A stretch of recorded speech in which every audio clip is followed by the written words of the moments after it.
Hello বন্ধুরা, আমি রবিন আর এখন কথা বলবো জিতের আপকামিং সিনেমা বুমেরাং।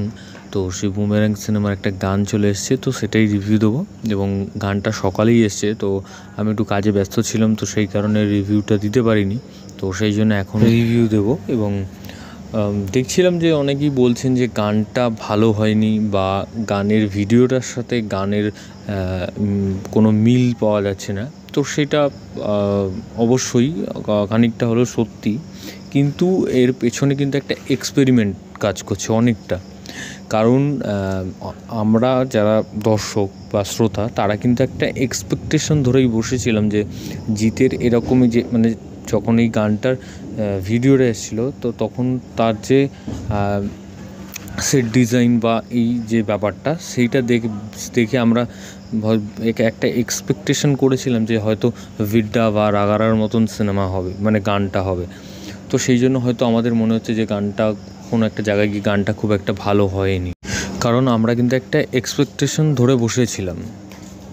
এবং জিতের এই সিনেমাটা কিন্তু বুমেরাং সিনেমাটা কিন্তু একটা এক্সপেরিমেন্টাল সিনেমা, এবং এরকম ধরনের সিনেমা কিন্তু আমাদের কালচারের মধ্যে মানে এরকম রোবোটিক ব্যাপারটা নেই। এটা কিন্তু বাইরের কালচার এবং ওখানকার জনরা, এবং আমাদের এখানকার জনরার সাথে মিশে একটা কাজ হচ্ছে। এবং সেক্ষেত্রে নীলায়ন চ্যাটার্জি এখানে একটা এক্সপেরিমেন্ট করেছেন, এবং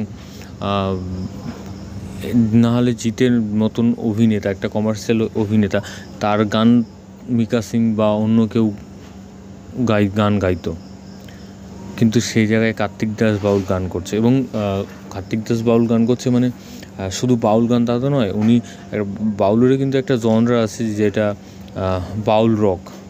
তো সেই ধরনের গানটা কিন্তু বাউল রক গানটা কিন্তু উনি এখানে করেছে, নীলায়ন চ্যাটার্জি একটা দিয়েছেন, এবং মিউজিকটাও কিন্তু সেরকম একটা দু রকমের একটা ভাব রাখা আছে।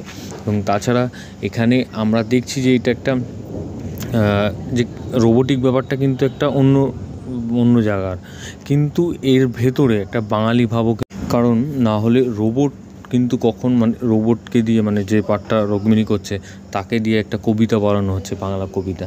তো সেই জায়গাগুলো আমার দেখে মনে হয়েছে যে এর ভেতরে একটা রোবট মানে একটা বাঙালি ভাব রয়েছে গল্পের ভেতরে। এটা একটা এক্সপেরিমেন্টাল সিনেমা, একটা বাংলা একটা বাঙালি আত্মাও কিন্তু রয়েছে এর ভেতরে। এবং সেই কারণেই এখানে গানটার ওপরেও কিন্তু একটা এক্সপেরিমেন্ট করা হয়েছে, এবং কার্তিক দাস বাউলকে দিয়ে গানটা গাওয়ানো হয়েছে। এবং তার সাথে কিন্তু গানটা গেয়েছেন শাশ্বত সিং, তারপরে গান গেয়েছেন সমশ্রী সাহা। তো জিতের মতন একজন কমার্শিয়াল স্টার, তো তার গান কার্তিক দাস বাউল গান করেছেন। তো এরকমও কিন্তু একটা যেটা একটা বাঙালির ছাপ রেখেছে, যেটা বাঙালি ছাপও কিন্তু রয়েছে এই সিনেমাটার মধ্যে। তো এটা একটা এক্সপেরিমেন্টাল সিনেমা, এটা একটা এক্সপেরিমেন্টাল গান হয়েছে, তবে দর্শকদের ভালো নাই লাগতে পারে। অনেকে তো হয়তো আমরা এক্সপেকটেশন ধরে বসেছিলাম যে রাগারা বা ভিডার মতন গান হবে, তো সেরকম হয়নি, অবশ্যই হয়নি, কিন্তু এটা একটা এক্সপেরিমেন্টাল গান। তো আমার মনে হয় সেই জায়গা থেকে দাঁড়িয়ে আমাদের গানটাকে 2বার 3বার 4বার শোনার পর হয়তো কোনো একটা জায়গায় গিয়ে ভালো লাগবে, আমার মনে হয়। তো সেই জায়গা থেকে হয়তো দর্শক একটু মানে যারা আমরা শুনছি তাদের একটু হতেই পারি যে হয়তো গানটা সেরকম হয়নি, একটু অন্যরকম ভাব হয়েছে। তো যাই হোক, ভিডিওটা তোমাদের যদি ভালো লেগে থাকে তোমরা কমেন্ট সেকশানে কমেন্ট করে জানিয়ে দাও, এবং সাবস্ক্রাইব করো চ্যানেল প্লে বাংলা পিবি, এবং বেল আইকনে ক্লিক করতে ভুলো না। বেল আইকনে ক্লিক করলে তোমরা সবার আগে নোটিফিকেশন পেয়ে যাবে। ধন্যবাদ।